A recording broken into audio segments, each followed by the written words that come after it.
Now it's time for the Voice for the Industry podcast.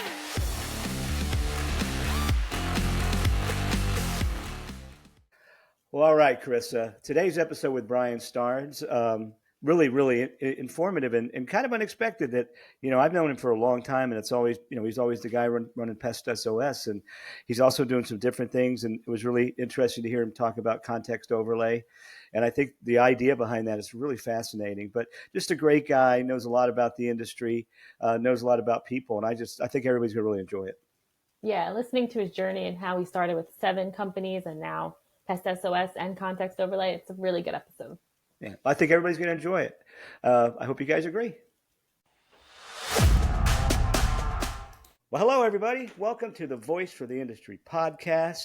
Today is an exciting day. Every day on the Voice for the Industry podcast is an exciting day, but today is especially exciting because we're going to be talking with somebody that I have a great fondness for and have known and have seen many times at many different trade shows throughout the years. So Brian with PestSOS and Context Overlay. Welcome, Brian.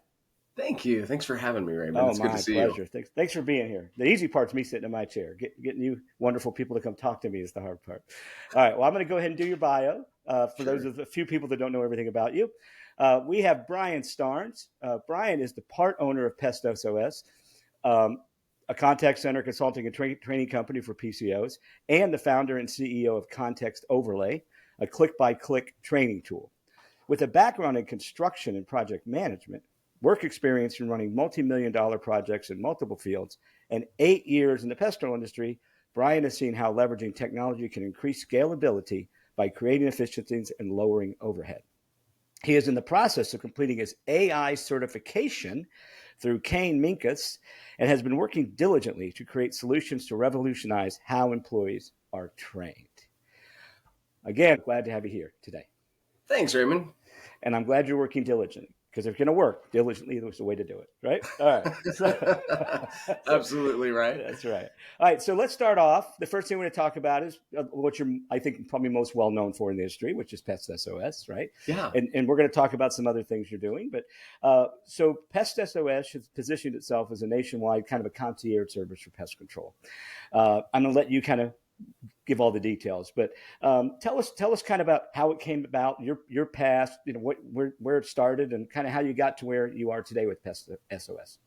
Yeah, that's a great question. I mean, and I get asked this a lot because it's not very many people that go out and start a call center, and there's reasons for that, right? Well, most people are smart enough not to. That's what. Absolutely, yeah. Absolutely. And so I came from construction management and was looking for a change, and then just kind of fell into pest control. I had a group of entrepreneurs reach out to me and said, hey, we've got 7 companies in different states, different pest control companies of varying sizes. I mean, based upon what we've heard about you, we'd love for you to come down and move to Oklahoma. I was living kind of in the Seattle area, sort of where I grew up. And they said, come down and run these companies for us. And so I said, okay, well, that sounds great. And it's really interesting because it's very similar. Running pest control companies is very similar to other businesses, especially service businesses or even construction, where you've got your teams, you have to train your teams. I mean, you still have all the same workflows that you would normally have for any other business. And so I came down and started doing that, and I really took to it. I mean, I never thought that, probably like most of us, we never thought that we'd be in pest control when we grew up. Didn't know it was a thing, right. But at the same time, we've absolutely loved it. And so as I was running those companies, I'm really big on networking because you're usually only as good or as talented as, obviously, as much as you work, but also as much as you are exposed to.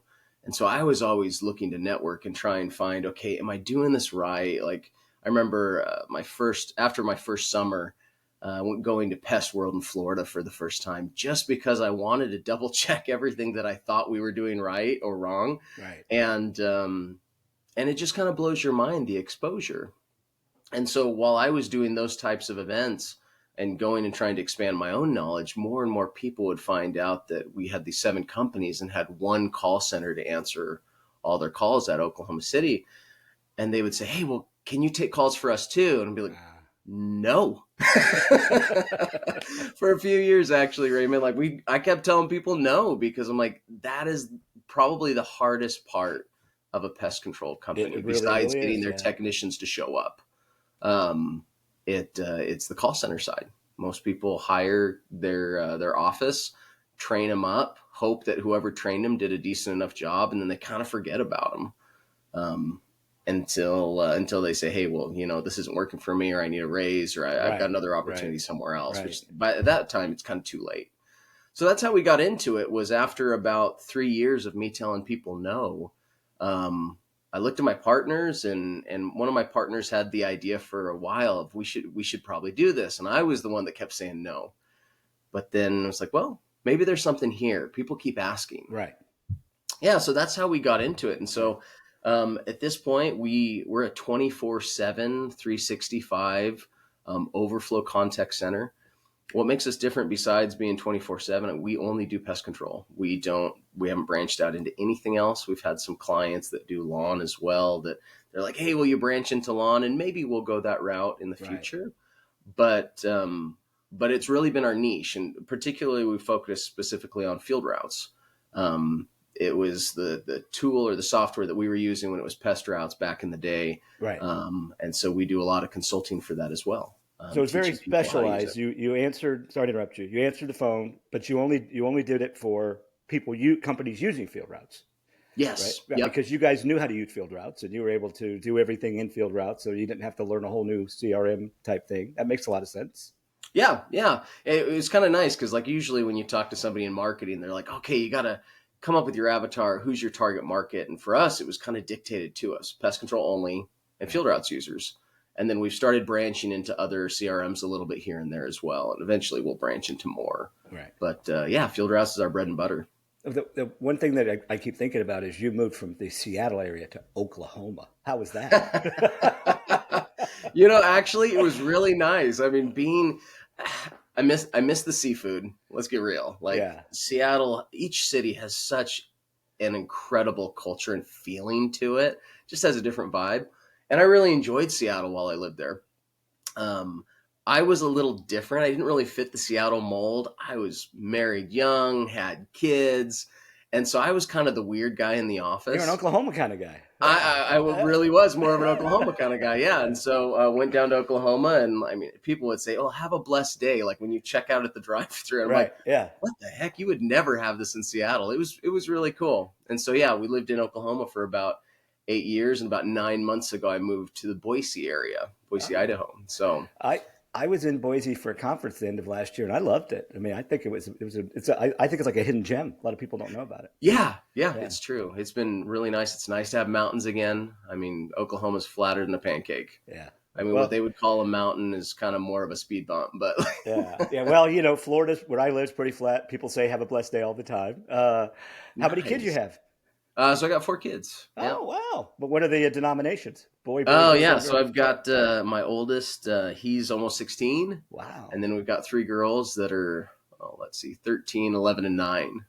So they're fun ages. A lot of people have, going back to the Texas show that we did last week, there are a lot of people that were kind of like, wow, I mean, those are really hard ages. I'm like, this is so much better than where we've been. Yeah. I think it's a blast. They can do so much more. They're so insightful, and they're good kids, and I just enjoy being with them. Well, I have 5, and I have a boy, girl. They're much older than yours. I'm not going to be much older. They're all grown-ups. But I have 5, and then a boy, 3 girls, and a boy. So, nice. I know, and they're pretty close to 8, about 2 years like yours. We had 5. Yeah. My ex and I had 5 kids in 9 years. So. That's pretty amazing. But anyway, that's good. Cool. That's good to hear. So you moved to Oklahoma. You started this company. You're doing this concierge service. You're only working with pest control. You're only working at field routes. Yeah. But you're working. So basically, you're working though with a lot of different pest control companies. And the one thing that everybody that's ever been involved in this industry knows is every pest control company does pretty much the same thing in a completely different way. Oh, absolutely. It's like we're all using the same products. We're all using the same, quarterly, bi-monthly, monthly, whatever you want to call it. Right. But then we have different labels, and then we have different pricing, and then we have these different add-ons, and It's so amazing how we're all the same and yet also special at the same time. And so how did you guys figure out, what did you do, or how did you figure out to work with those individual approaches? Because you can't answer the phone necessarily the same way for Bob's Pest Control that you can for Ben's Pest Control, right? Correct. Yeah. So how did you guys kind of navigate that? Oh, technology, man. It is. I mean, every company has to leverage technology to the best of their ability, right? And I think lots of times we feel this pressure to kind of hit technology really hard, and it can be a gradual, comfortable process. I mean, just starting out, like when we, our call center originally, like when we had these 7 companies that we were running, not all of them were branded the same. So we were kind of set up for it already. We had a different company profile for each one. And so we first started just with spreadsheets where it was like, okay, well, this tab here is, I mean, this company here up in Kansas City, this one's in Dallas, this one's in Vegas. And we would just toggle between these different spreadsheets. And you try to keep the layout the same. Looking back, it was a mess. It was a lot easier when we were smaller, but then as we grew, that became more and more cumbersome. A lot of spreadsheets, a lot of windows. There's a lot of spreadsheets, yeah. And then we used a variation, and just like any other company, you have to try things and see, I think this will work. This, based upon the knowledge that I have now, this technology will work for now. Let's try it. And then it's just an ever-growing process or morphing process where, that was great in some ways and not in others. Let's move to the next thing. And so now at this point, we've got a full-blown system that we've built custom, where it's like we'll pull up a customer's profile. So let's say Raymond Kidwell Pest Control calls up and we take overflow calls for you. There's a couple things that would happen for us. Your profile would automatically pop up on our agent screen, so they don't have to look for it anymore. That's nice. The main questions that would be asked would be right in front of them. I mean, just ready to go with your pricing, your basic package. What you would want us to pitch first would be front and center. And you would decide on what that would be. And if you change it next month, we could change it. And then it would also tell us on the phone number, okay, this is coming from Raymond Kidwell Pest Control. And so it's a very smooth transition. We wanted to be a true extension of someone's office. And people have asked, what does it mean to be like a true extension? Does it mean that you're exactly like our own staff? And the answer is no, we're never going to be exactly like your own staff. But we want to have the customer service experience be such that if somebody was to call your office, Raymond, or ours, they wouldn't be able to tell the difference. Right. We don't want to have to say, let me ask my manager. Sometimes we get those calls and we'll say, hey, let me have my manager call you back. Right. But that's the thing. We, especially in pest control, we're kind of an old school mentality industry, right, where the human touch is huge to us still. Yes. And we want to feel like the person I'm talking to is just down the road. And so, at least generally speaking, that's kind of what the numbers are telling me as well. That's still the case. It's still important. I mean, it's still 80. I think the last number that we use in our stuff is like 80 to 85% of pest control business is still conducted over the telephone. You're still talking to people. Mm-hmm. Yeah. But what I found interesting was you said, hey, when you're doing things as a company, you got to try things. You do this, and I'm fascinated by the fact that you said that, and then you also said, and then you got to adjust, because what I see a lot of companies, they don't adjust. They say this is a process, and then instead of trying to move forward with it, they just say this is the process, and they just suffer with it sometimes. So sure, right. I mean, so I think that the fact that you guys said, hey, we're going to start at A, and we'll eventually get to where we want to go, H, Z, whatever. But we got a few steps to go, and I think that's says a lot about your organization and the leadership of it, that you guys had the vision to say, we can't just say this is the way we're going to do it, and then if it doesn't work, it doesn't work, which I see a lot of companies do, and it's really hard to get them to do the next step, to try another iteration of that. So I think that speaks volumes about why you guys have been so successful. Well, thanks. I mean, to be totally fair too to the people that have a hard time changing, I mean, it can be scary.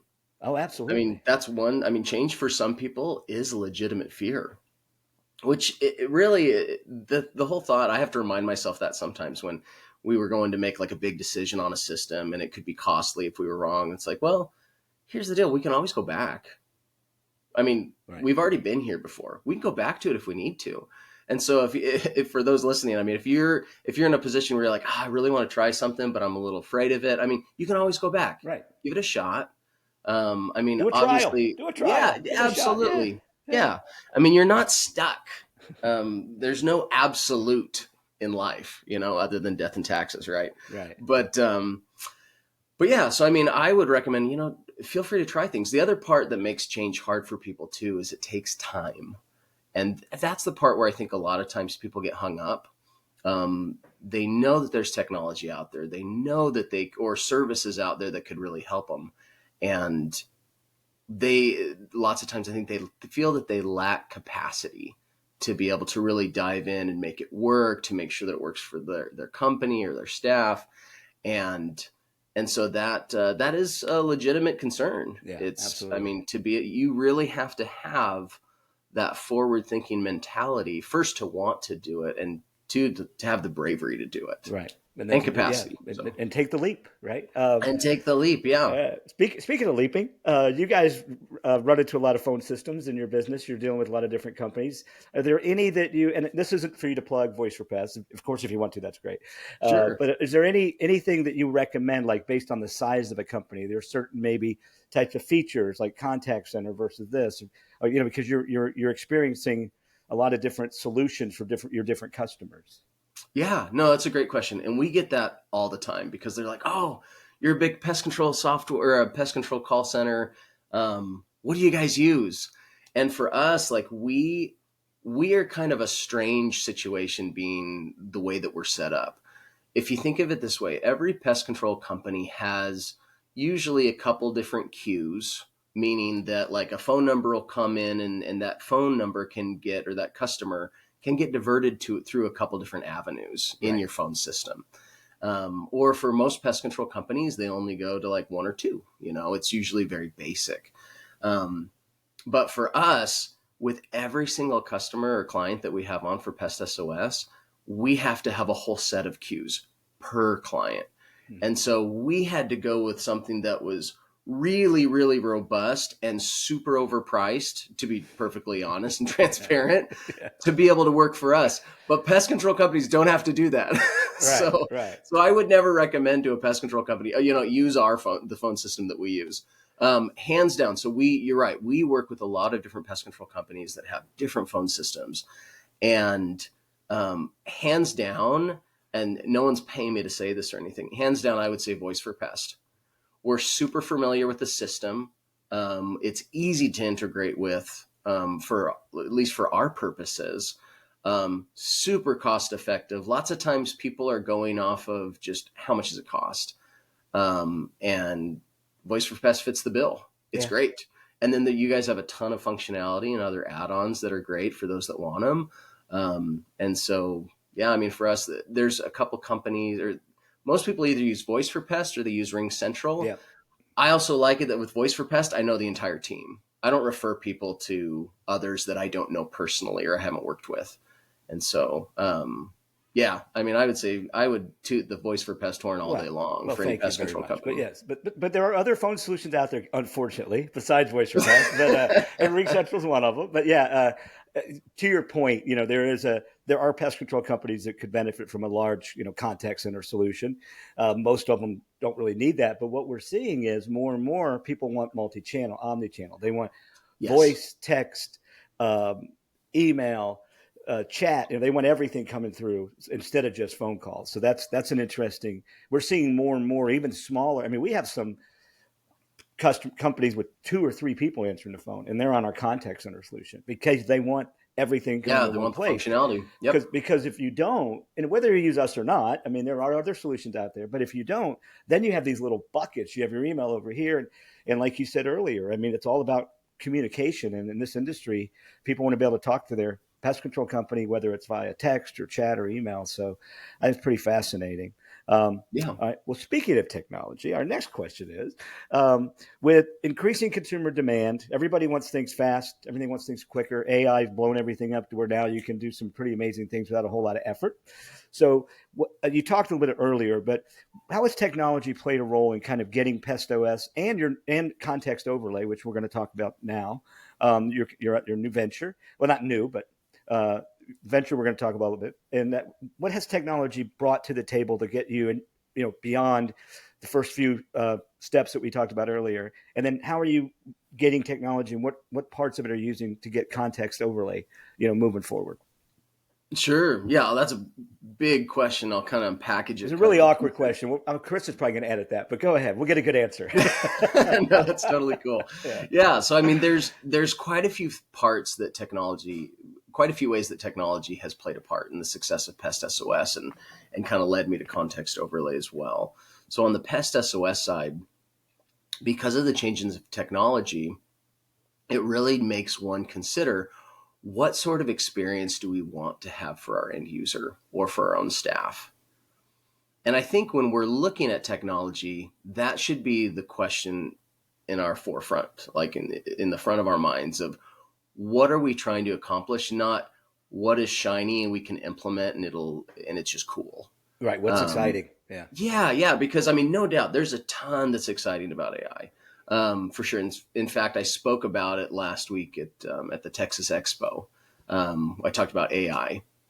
And anyway, so when it comes to technology, so PestSOS, one of the things that we've always wanted to do, and it's always been important to us, is we really wanted to have that human interaction. That's what makes us different.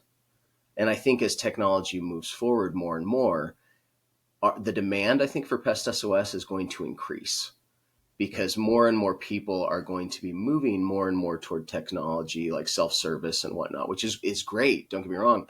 In a lot of ways, it's fantastic. You want to make things easier for your end users. At the end of the day, you have to have those solutions, and you're going to see whether people like it or not, including myself, technology is going to continue to advance, and we're going to be more reliant upon that. Mm-hmm. Now, depending on how long we get there between now and then is a whole nother story. And so I think it's important when you're looking at technological solutions to think about, what am I trying to accomplish for my consumer? How is this going to help my consumer or my client? And then from there, like, start to look at tools that could help there, as well as, I mean, of course, a lot of people, for example, they're getting into AI more than anything else because they're trying to save money. Right. It's just so cost effective. But no one goes to AI because it's like, I mean, at least I'm not hearing of anybody going to AI because they're like, the customer experience is so much better. Right. In some cases it is, but not always. It can be. It can be. It just depends on what it is. Right. So like in the case of PestSOS and trying things, last year we were talking about our goals for the year. And it's like, okay, well, do we want to build an AI bot that could answer phone calls? Because we've had some clients that have asked, they're like, hey, we would love to try it. And there is some really snazzy technology out there for it that sounds pretty dang good. And we were trying to decide between that or creating an AI bot that we could use to train our agents, where we could take all the data that we've had from so many of our calls and put it into an AI bot that would run practice scenarios for our agents to practice against.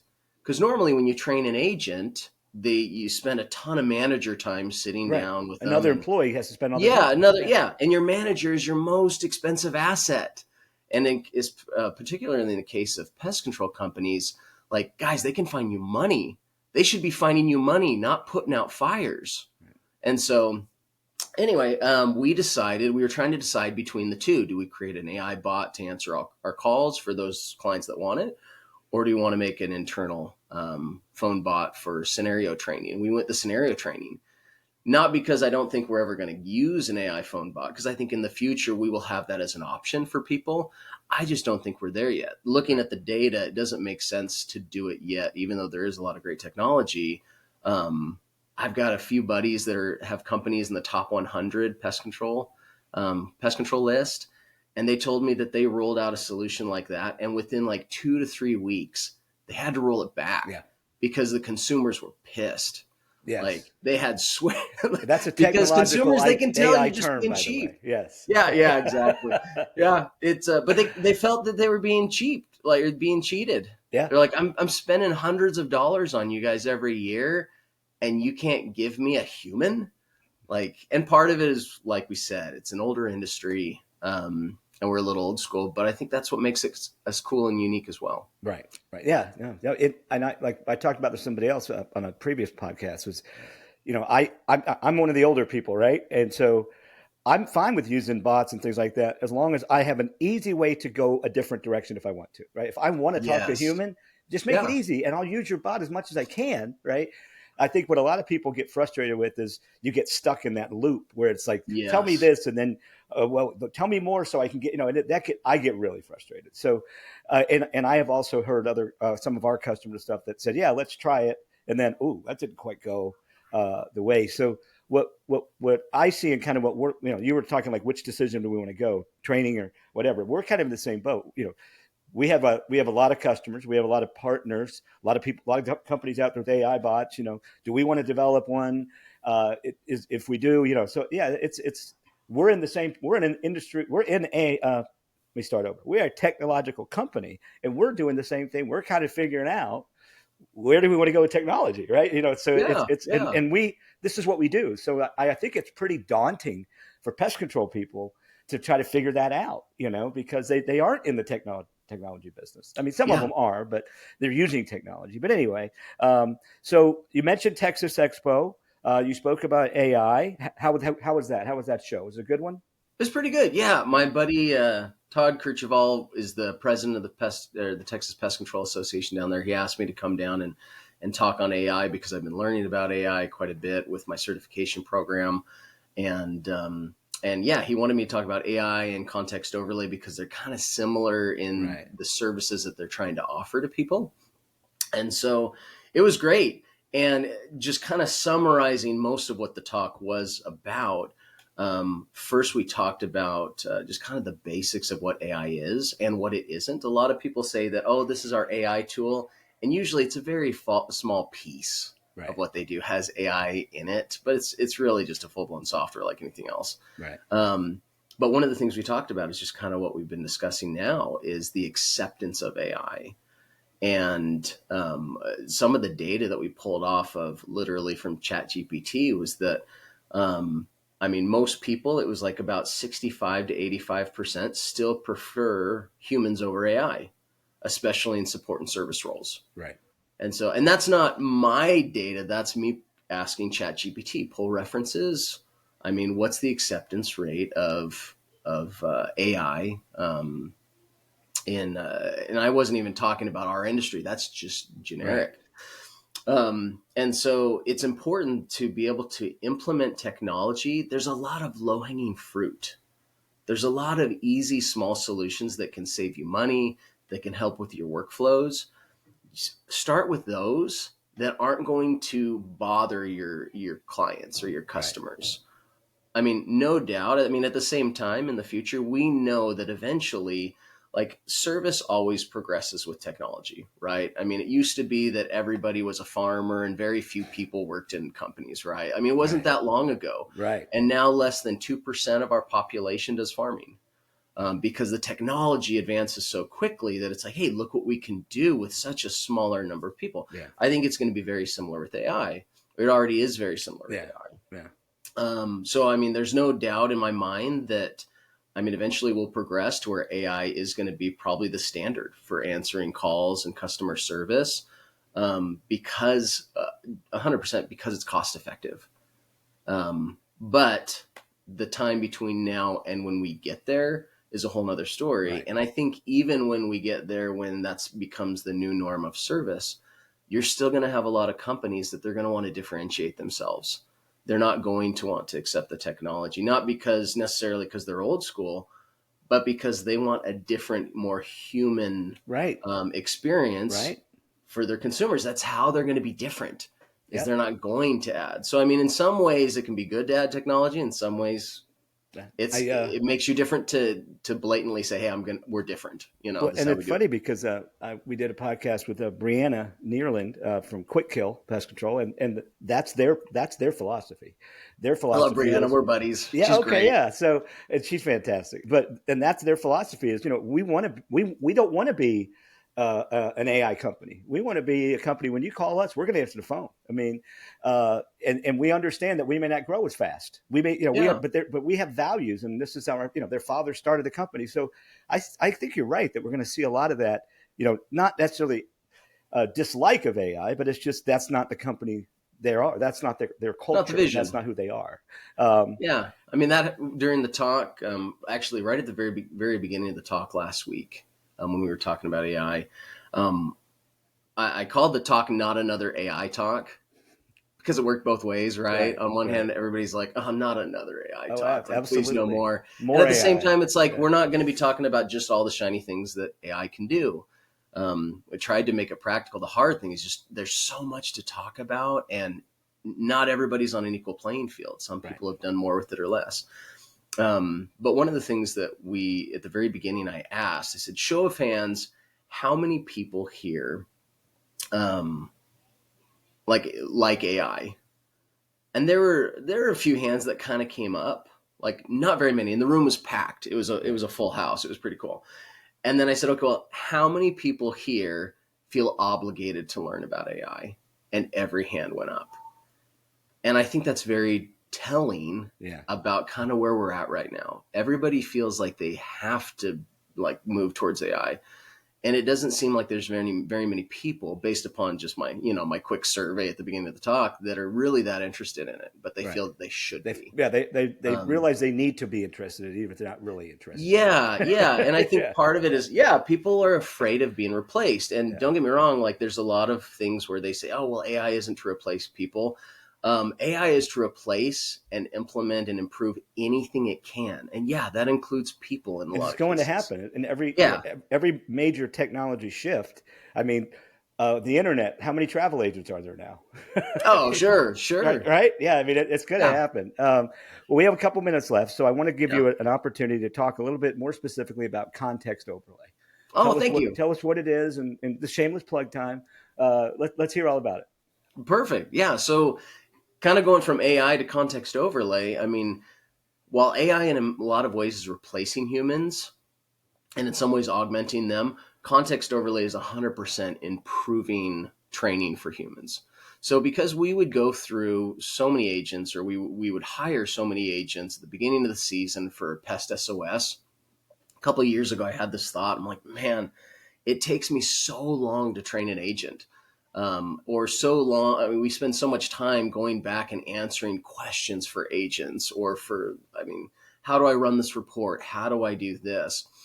And I had this thought. I was like, man, I wish there was a system that would literally just show them where to click in real time. And so that's what we built, and it's called context overlay. And so, I mean, Raymond, you'll have a menu of items that you would normally do, like even at Voice for Pest, and you could click on that button and it would literally flash and show you, okay, this is the first button to click. Oh, that's nice. And then this is the next button to click. And then you can have message boxes that can pop up and either give you some context or they can give you instruction. But it guides the user through, because as humans, when we're not sure of something, think of especially when we're brand new to a company, we don't want to screw up. We don't want to cause more problems. We want to look intelligent. But unfortunately, most of our time is spent wasting our manager's time saying, hey, how do I do this? Can you show me this? Whereas in our managers, they should be used to make money. Right. When I was running these pest control companies, I remember one week I told my office manager, I was like, hey, I just want to run an experiment for 1 week. I don't want you to put out any fires. Don't talk to the agents. And she's like, what are you talking about? And I said, I want you to find me 10 grand. I don't know how you're going to do it. I just want to see if you can. And within a few days, she came back and she found me 16 grand. Nice.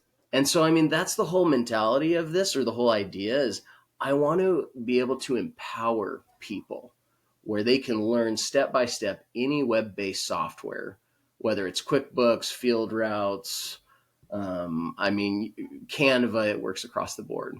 And so that way you get your managers back and they're actually doing what they're supposed to be doing. Well, And also, what the other side of it is, the managers don't do what they're supposed to do when it comes to training because they're doing other stuff. Oh, totally. Right? Yeah, you better hope you got a good manager. The training sucks. Yeah, So absolutely. it goes both ways. Like you're either pulling your manager away from something they should be doing that's more beneficial to the company, or the manager does the other stuff and the person getting trained doesn't really get trained very well. So I could see it filling the void on both sides of it where, you can get your manager to be more productive, but also get better trained employees because they're actually learning what they're supposed to learn. Yeah. So and I mean, we've essentially, Raymond, like we've automated SOPs where instead of like, say you worked for PestSOS or something like that, and you were like, well, I'm trying to figure out how to do this one thing. You don't want to read anything, especially in technology, the way we are today, we want instant gratification. And so you don't want to read an SOP. It doesn't matter how sexy it is. And SOP, I mean, standard operating procedure. You don't want to read a manual. Right. You don't want to look at a video. You don't want to look at YouTube and say, okay, I'm going to watch this 10-minute video and hope I can find this needle in a haystack for this one question that I've got. I have to watch it and stop it's like, just freaking show me where to click. Yeah. That's it. And so that's what we built. And so we've got quite a few clients that are coming on. We've got a few pest control companies, attorneys, a couple call centers, so it can be used across the board for any web-based application. Yeah, no, it sounds exciting. And I think we want to talk to you about maybe looking at our technical team too, because it's a lot of the same, it's a process when you set up a new extension. It's the same process. So that's awesome. Well, listen, this has been fantastic. Just a great conversation. And I think what we're going to do now is we're going to bring Carissa in. We're going to have a little fun at the end of our podcast here. And what we do is we do sometimes little questions and things. So we got a little topic. I'll throw the topic out, and then each of us is going to answer and explain our answer. All right. So the first question is vehicle. Do you drive a sedan, SUV, truck, moped? What's your go-to locomotion there? Oh, for me right now, it's an SUV. Oh. It's probably a big one because you got a whole bunch of kids, right? You got the third row and everything. No, actually, we're in the market. We need to buy another vehicle soon because our other one just kind of died. We drive our vehicles into the ground. I hate spending money on vehicles. It's just maintenance, the cost. It's just I don't like spending money on it. How many miles does your most high mileage vehicle have? Oh, right now I think we're 180. Wow. That's pretty. I mean, we had a Honda Odyssey that we when we moved from Oklahoma, we left it in Oklahoma that had, I think it was 321,000 miles on it. That is maximizing the beauty of that vehicle for sure. Oh, wow. And it was a fantastic. I mean, that thing was a machine. I'm sure it would have gone longer, but it was like, we don't want to keep doing these repairs at this point. But at some point they break down too often, and it's just not worth it. That's interesting. So I drive a Honda Ridgeline, which is a little truck. Mm-hmm. What I like about it though is it's built on a car frame. So I drive a truck, but it rides like a car. It's smooth, and it's also got a trunk in the back. It doesn't have wheel wells, and it has a trunk. So that's pretty cool. Carissa, what about you? I drive an SUV, a Honda CR-V. Oh, so we got two Hondas. Pretty good. And you had an Odyssey, so it's three Hondas, right? Yeah, I love Hondas and Toyotas are fantastic. They run forever. All right. Next question. When you're driving that vehicle with 180 or 300,000 miles on it, are you a left lane passing everybody kind of driver, right lane, just both hands on the wheel, following the speed limit in between? How's Brian Starnes on the road? Yeah, I mean, I used to speed more. And at this point, like I looked at the math and you really don't gain that much benefit. And your odds of like getting into an accident actually increases dramatically. And so typically I try to stay, a few miles over the speed limit, maybe 5 over the speed limit here and there. But yeah, I don't speed like I used to anymore just because once again, like unless you're driving like hours at a time, there's really not much of any benefit. Well, in my defense, I do drive hours at a time, and I tend to be a left lane kind of.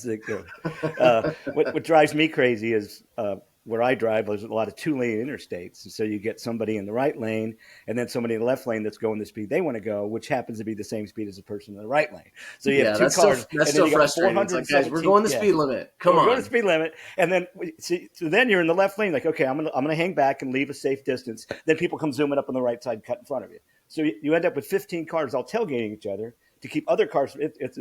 I'm getting frustrated. It's terrible. But anyway, Krista, what about you? I'm probably in the middle, like middle lane coast. Yeah, Yes. you've driven. I've been in the car with you driving a couple times. You're not a speed demon, but you're not. No, I'm you're not. You're not an old grandma either. All right, that's pretty fun. Plus, you want to be able to enjoy the ride, right? Yeah. I mean, No, anytime I was tend to drive a speeding in little the past, more aggressively than I should, I think.